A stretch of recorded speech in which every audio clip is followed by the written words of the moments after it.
হঠাৎ করেই ননদের বিয়ে দিয়ে দিলাম, সেই ভিডিওটি আজকে আপনাদের সাথে শেয়ার করব। আসসালামু আলাইকুম, কেমন আছেন সবাই? আশা করি অনেক ভালো আছেন। আমার নতুন একটা ভিডিওতে আপনাদের সবাইকে স্বাগত। প্রথমেই বলে রাখছি, এই ভিডিওটা রমজানের আগের ভিডিও। রমজানের 2-3 দিন আগেই আমার ননদের বিয়ে হয়ে গিয়েছিল দেখতে এসে। তো সকাল সকাল আমরা উঠে সবাই সব কিছুর আয়োজন করে নিচ্ছিলাম। আগের ভিডিওটিতে আমি আপনাদের সাথে শেয়ার করেছিলাম যে সারা রাত্র ধরে আমরা সমস্ত কিছু রান্নাবান্নার আয়োজন করেছি। রান্নাবান্নার আয়োজন আগেই করা শেষ হয়ে গিয়েছে। তো সকালবেলা উঠেই আমি পুরো বাসাটাকে সুন্দর করে সাজিয়ে নিয়েছিলাম। প্রথমেই আমার রুমটা থেকে শুরু করি। তো রান্নাবান্নার আয়োজন করা যেহেতু শেষ, এখন শুধু বাকি বাসা সাজানো আর ননদকে রেডি করে দেওয়া আর সামান্য কিছু নাস্তার আয়োজন করা। ননদকে রেডি করানোর দায়িত্ব নিয়ে নিয়েছে আমার বোন, আর আমি পুরো সমস্ত বাসাটাকে একটু গুছিয়ে নিয়েছিলাম। এদিকে আগেই বলে রাখছি, আমার ননদ কিন্তু আমার আপন খালাতো বোন, তো সেই হিসেবে সে আমার বোনেরও বোন। তো মানে আমাদের আপন খালাতো বোন, সেই হিসেবে আমার বোনও আমার সাথে গিয়েছে, যেহেতু ওকে দেখতে আসছে। বিয়ের প্রিপারেশন ছিল না তেমনভাবে। যাই হোক, এদিকে আমার বোন ওকে রেডি করিয়ে দিচ্ছে। মাশাল্লাহ মাশাল্লাহ, আমার সুন্দরী ননদটাকে সাজানোর পর আরও বেশি সুন্দর লাগছে।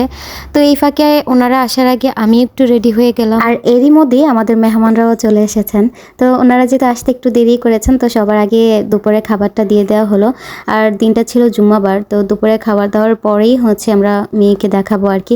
তো সেই জন্য সব কিছু আগে টেবিলে একটু গুছগাছ করে বেড়ে নিয়েছিলাম। খাবার দিয়ে দেওয়া হলো। আর ওইদিকে আমার ভাইয়েরা সবাই মিলে, দুলা ভাই, তারপর বড় ভাই, সবাই মিলে হচ্ছে পাত্রপক্ষ সবাইকে খাবার দিয়ে দিচ্ছিলেন। তো খাওয়া দাওয়া শেষে মেয়ে দেখানোর পর মেয়ে ওনাদের আমার ননদকে ওনাদের খুবই পছন্দ হয় এবং ছেলে মেয়েকে আলাদাভাবে কথা বলতে হয়।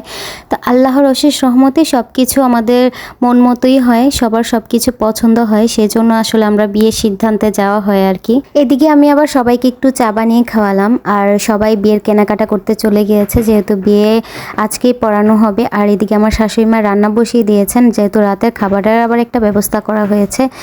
আর বিয়ের শপিং করার পর আমরা আসলে কি কি আনা হয়েছে, এত রাতে সব দোকানপাট বন্ধ হয়ে গিয়েছিল, তেমন ভালো কিছুই পাইনি। আমরা আবার খুলে খুলে দেখছিলাম আসলে কি কি এনেছে। তো এইখানে শুধু একটা নাকফুল এবং একটা শাড়ি আনা হয়েছে। অনেক চেষ্টার পর এগুলো পেয়েছে। আসলে আমাদের এদিকে একটু সকাল সকালই মার্কেট বা দোকানগুলো বন্ধ হয়ে যায়, তেমন কিছুই পাওয়া যায় না। তারপর আমার ননদকে আবার নতুন শাড়িটা পরে একটু রেডি করে দিচ্ছিল আমার বোন। আর ওইদিকে বিয়ে পড়ানো শুরু হয়ে গেছে। আলহামদুলিল্লাহ আলহামদুলিল্লাহ, হুজুর বিয়ে পড়ানোর জন্য যে হুজুরদেরকে আনতে বলা হয়েছিল ওনারাও চলে এসেছেন।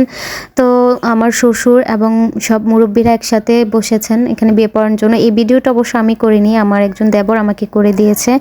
যেহেতু মেয়ে মানুষের সামনে যাওয়া নিষেধ, তো ওই জায়গায় তো আমরা যেতে পারি না, এটা আমিও আমার দেবরের কাছ থেকেই নিয়েছি। তো যাই হোক, এরই মধ্যে আমার ননদের আক্ত সম্পূর্ণ হলো। এখন অবশ্য অনুষ্ঠান করা হবে না। ঈদের পর মাহেরার বাবা এবং আমার বড় ননদ দেশে আসলেই বড় করে একটা অনুষ্ঠান করা হবে, সেজন্য সবাই অপেক্ষা করছি। আর আমার ননদ খুবই লজ্জা পাচ্ছিল। যাই হোক, অবশেষে দুজনকে একসাথে বসে মিষ্টিমুখ করা হলো। সবাই ওদের জন্য অনেক দোয়া করবেন, ওদের নতুন জীবন যেন অনেক সুখের হয়। ধন্যবাদ সবাই।